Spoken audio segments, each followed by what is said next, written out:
We have a CNN exclusive this morning. Remarkable access inside Myanmar, which is in the midst of a bloody military coup.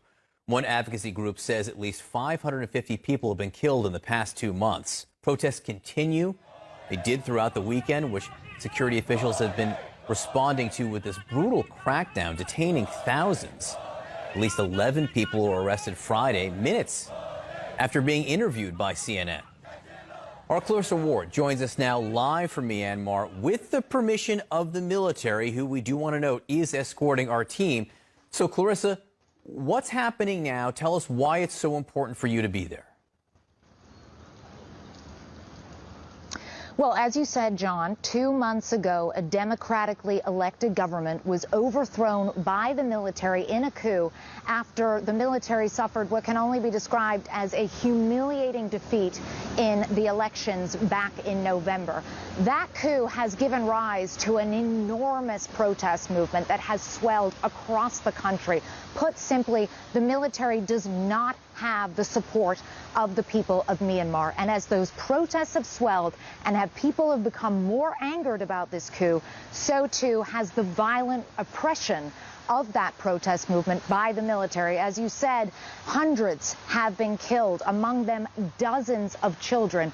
We wanted to come here to report on the ground because, simply put, John, no other journalists, international journalists, have been allowed into Myanmar since this coup happened. Now, we came with permission from the military, with all of the complications that entails, but we still felt that it was of vital importance to come here ourselves, to see what was happening, and to confront the people responsible for the violence.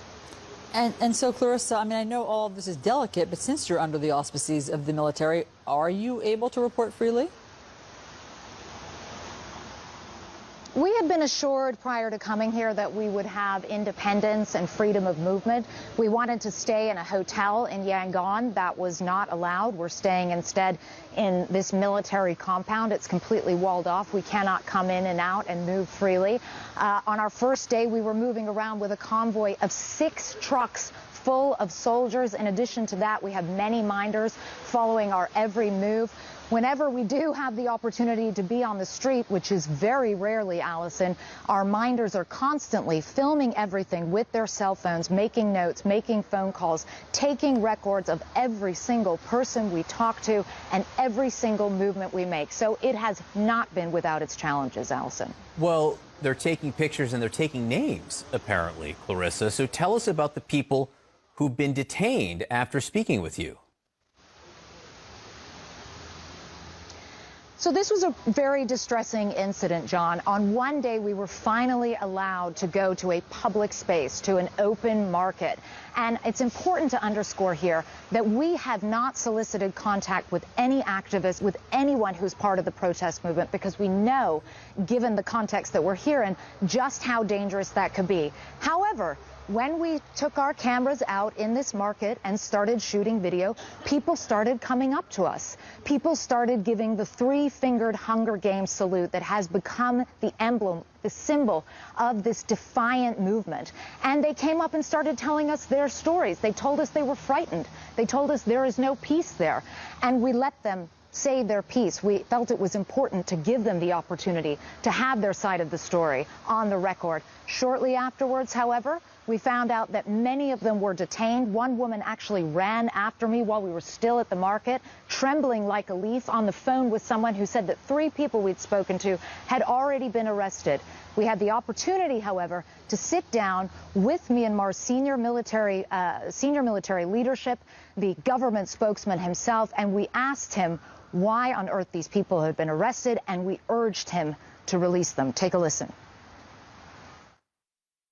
We went to a market in Yangon, and a lot of people approached us because they wanted to talk to us. They wanted to tell their side of the story. We subsequently found out that at least 5 of them were arrested. We have verified this independently. We have seen photographic evidence in some cases to confirm this. Can you please explain why you would be arresting people for talking to us? What possible crime did these people commit? They haven't committed any crime. We saw it on the news yesterday, and I asked how many were arrested. 11 got arrested. The security forces were worried that they would provoke others and start the protest in the market, and that is why they got arrested. However, the government is arranging to release them as soon as possible. We are now very relieved to be able to confirm that at least 8 of those 11 people, and all 8 that CNN knew about, have now been released. And that is really, truly great news. But still, this just gives you such an idea of the situation that these people are confronting here. They can't even say on camera that they're frightened, that they want a better future, that they want democracy without being arrested. That's how threatened the military is by these people and by this enormously popular protest movement. John, Allison. So Clarissa, why does the military want you there, or why have they agreed to allow CNN to be there if they're just going to arrest everybody that you talk to? The military wants to get its side of the story on the record, too, and that's important, and we gave them the opportunity to do that. They see the protest movement as being violent, as being dangerous, as being disruptive to the economy. They say that if people allow the process to play out, that there will be elections again within the next 2 years. They paraded a series of victims before us who told us stories about being threatened by the protesters, humiliated by the protesters. They took us to buildings that they said had been vandalized by the protesters. But when it comes to the idea of this 2-year process before which there will be elections, you can understand why very few people here have any faith in that. There were democratically held elections back in November. There were independent observers who attended those elections who did not make note of any egregious fraud or anything of that nature. And yet still the military intercepted and this coup took place. So very few people here actually believe them when they say that there will be another chance at elections. And after more than half a century of repressive military rule, simply put, they're not willing to give up. They're not willing to let go of the hard-won freedoms that they have enjoyed in the last decade.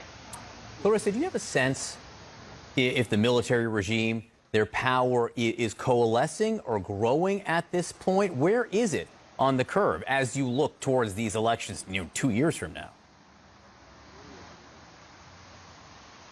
From what we've seen on the ground, the military does not have anything in the way of strong support from the people. What they do have is sophisticated weaponry. What they do have is a large fighting force. There is no comparison in the scale of what you're seeing from the protesters versus what you're seeing from the military in terms of armaments, in terms of funding.